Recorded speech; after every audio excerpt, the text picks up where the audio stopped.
And meron ako ditong ground pork. Maglalagay ako dito ng sibuyas, bawang, carrots, spring onion. Titimplahan ko ito ng asin, paminta. Maglalagay ako ng sesame oil, cornstarch,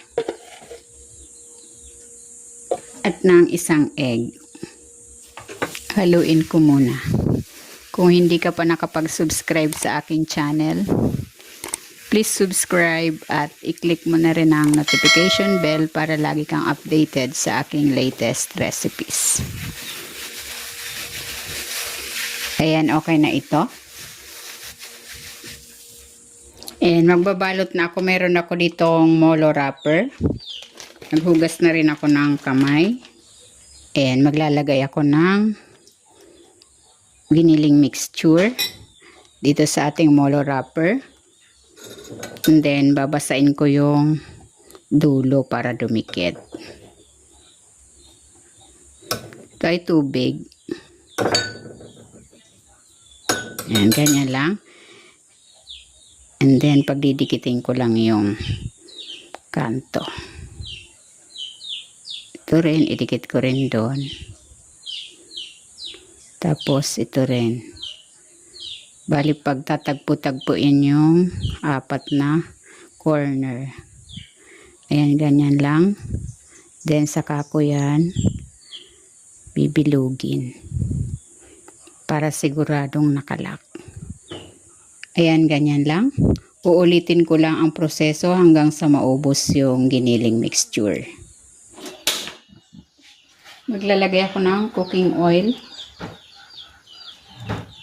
Gigisa ko na itong bawang.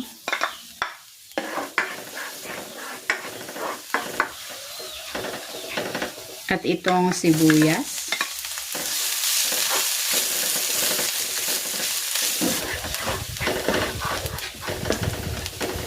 Maglalagay na ako dito ng tubig.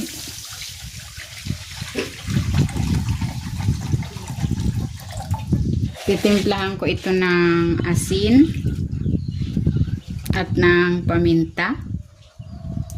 Maglalagay din ako ng patis, pampalasa. At dahil tubig lang ang aking isinabaw, hindi ako gumawa ng broth, maglalagay na lang ako ng broth cube, kalahati. Tatakpan ko muna ito para mabilis kumulo. And kumukulo na.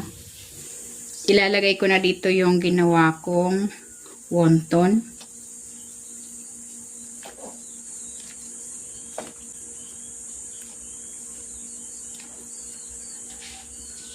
And hihintayin ko yung lumutang. Ibig sabihin pag lumutang yan, luto na. Ayan, lumutang na yung wonton. May natira akong wonton wrapper. Ginupit-gupit ko. Ilalagay ko na rin dito.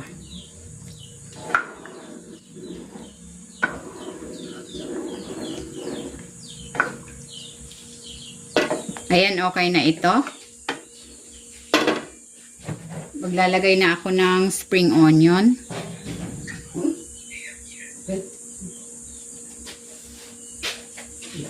Ayan, luto na itong molo soup o wonton soup. Hahanguin ko na ito.